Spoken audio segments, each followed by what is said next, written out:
Good afternoon, I'm Mariana Calles, and this is your XFM News Update. The Chinese student believed to be the victim of a violent abduction is out of hospital and waiting to be reunited with his family.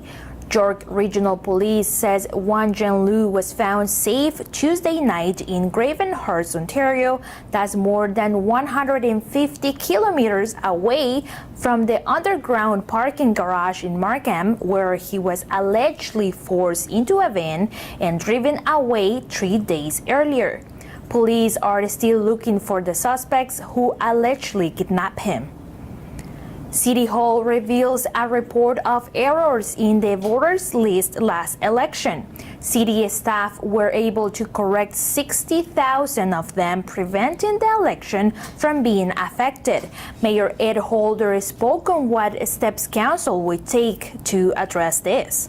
The direction that we heard was that council would like us to have further discussion at the provincial government to see if they can help us in terms of voter confusion to sort that out. And I think that's a legitimate concern.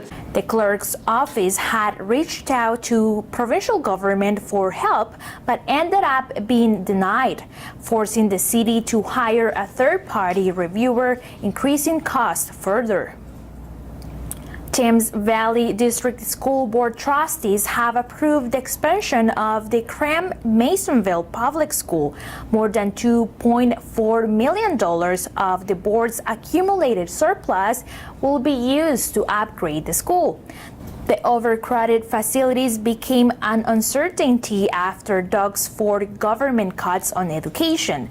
The project will include 9 new classrooms, 2 kindergarten classrooms, new washrooms, a learning support center, and a double gym, a new staff room, and a music room.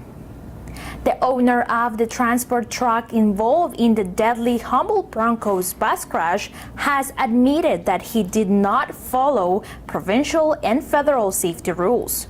Ken Trimble from the Canadian Press reports.